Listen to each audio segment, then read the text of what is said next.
क्या आप जानते हैं कि महाभारत का युद्ध शुरू होने से पहले ही कौरवों की हार तय हो चुकी थी। आखिर ऐसा क्यों? सुनने में यह बात अजीब लग रही होगी, क्योंकि कौरवों के पास पांडवों से कहीं बड़ी सेना थी, दुनिया की सबसे शक्तिशाली महारथी और अपार सामर्थ्य थी। फिर भी वे हार गए, लेकिन इसका कारण केवल श्री कृष्ण नहीं थे। महाभारत में एक ऐसा रहस्य छिपा है जिसे बहुत कम लोग जानते हैं। कौरवों की सेना में ही 4 ऐसे महायोद्धा मौजूद थे जिनके हाथों में हथियार तो दुर्योधन के लिए उठ रहे थे, लेकिन उनके हृदय में विजय की कामना पांडवों के लिए थी। वे युद्ध भूमि में कौरवों के साथ खड़े थे, मगर मन ही मन धर्म की जीत चाहते थे। आखिर कौन थे ये 4 महान योद्धा?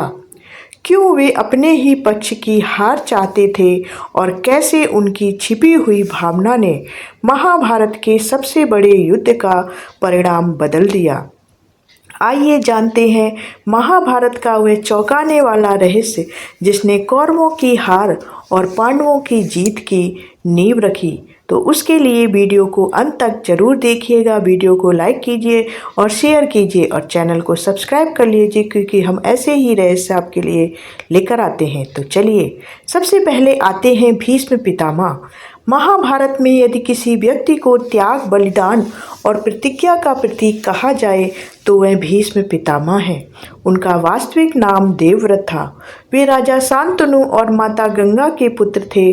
अपने पिता के सुख के लिए उन्होंने आजीवन ब्रह्मचर्य और सिंहासन त्याग की प्रतिज्ञा ली थी।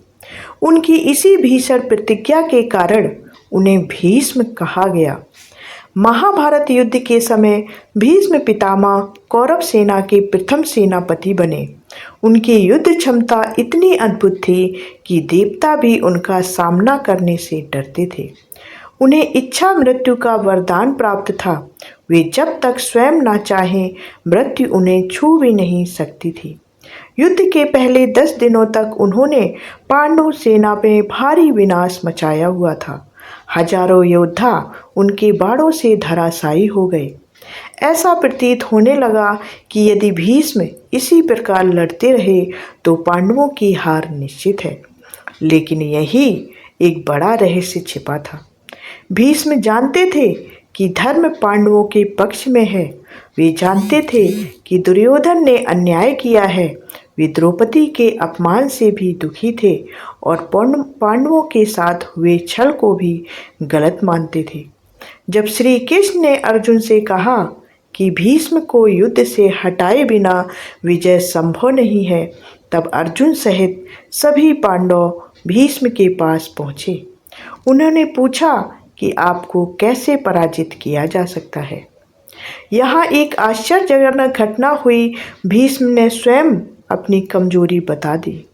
उन्होंने कहा कि वे शिखंडी पर अस्त्र नहीं उठाएंगे, क्योंकि वे उसे पूर्व जन्म की अम्बा मानते हैं और वो पूर्व जन्म की अम्बा ही थी।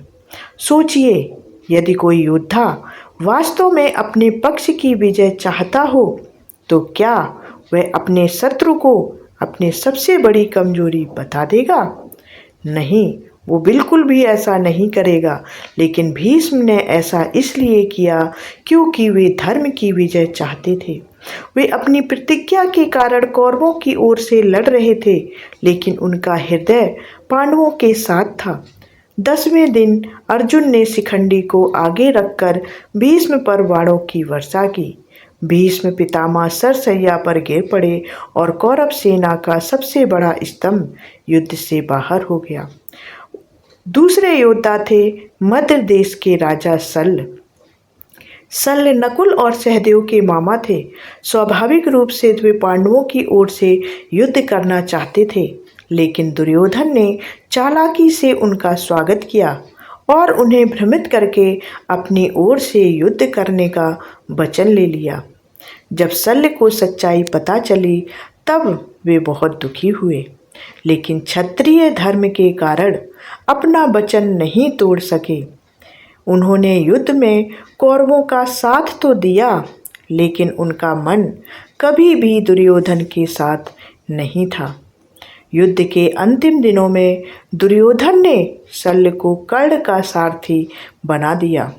उसे लगा कि शल्य जैसे महान योद्धा की सहायता से कर्ण अर्जुन को अवश्य पराजित कर देगा, लेकिन हुआ इसके विपरीत, बिल्कुल उल्टा। जहाँ श्री कृष्ण अर्जुन का उत्साह बढ़ाते थे, वहीं शल्य लगातार कर्ण का मनोबल गिराते रहता था। वे बार बार अर्जुन की प्रशंसा करते और कर्ण को उसकी कमजोरियां याद दिलाते थे। जब भी कर्ण कोई बड़ी बात कहता तो शल्य उसे रोक देते। जब भी कर्ण विजय का विश्वास व्यक्त करता, शल्य अर्जुन की श्रेष्ठता का वर्णन कर्ण के सामने करने लगते। युद्ध में मनोबल का बहुत महत्व होता है। कई बार योद्धा शस्त्रों से नहीं बल्कि अपने मन से हारता है, और अगर मनोबल टूट जाए तो व्यक्ति हार जाता है। और यही हुआ कर्ण के साथ। कर्ण के साथ भी यही हुआ। उसका आत्मविश्वास धीरे धीरे कमज़ोर पड़ता गया और अंतिम युद्ध में जब उसे सबसे अधिक मानसिक शक्ति की आवश्यकता थी, तब उसका अपना सारथी उसके आत्मविश्वास को कमज़ोर कर रहा था। अप्रत्यक्ष रूप से यह पांडवों के लिए लाभदायक सिद्ध हो रहा था, जो कि शल्य यह काम कर रहे थे। इस तरह शल्य पांडवों की ओर हुए। तीसरे थे गुरु द्रोणाचार्य।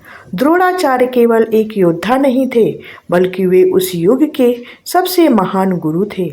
उन्होंने कौरवों और पांडवों दोनों को शिक्षा दी थी, लेकिन उनके सभी शिष्यों में अर्जुन सबसे प्रिय थे।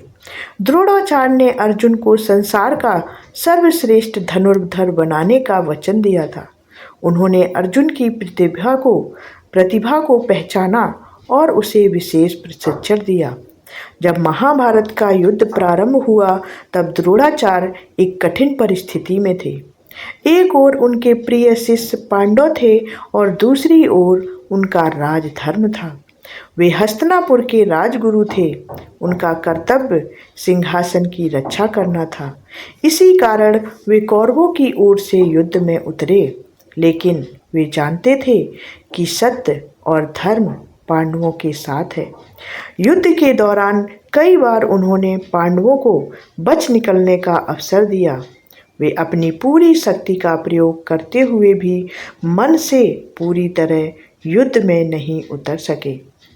द्रोणाचार्य के जीवन का सबसे दुखद क्षण तब आया जब उन्हें बताया गया कि उनका पुत्र अश्वत्थामा मारा गया है। यह समाचार सुनते ही उनका मन टूट गया।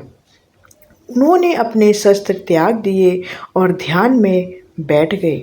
उसी समय धृष्टद्युम्न ने द्रोणाचार्य का वध कर दिया। यदि द्रोणाचार्य अंत तक उसी शक्ति और उत्साह से युद्ध करते रहते तो पांडवों की विजय बहुत कठिन हो सकती थी। अब चलिए जानते उस चौथे योद्धा के बारे में। वे चौथे थे कृपाचार्य। कृपाचार्य महाभारत के सबसे बुद्धिमान और सम्मानित व्यक्तियों में से एक थे। वे कौरवों के कुल गुरु थे और द्रोणाचार्य के संबंधी भी थे।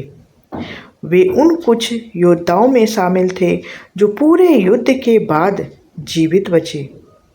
कृपाचार्य ने सदैव सत्य और धर्म का सम्मान किया। वे जानते थे कि दुर्योधन का मार्ग गलत है।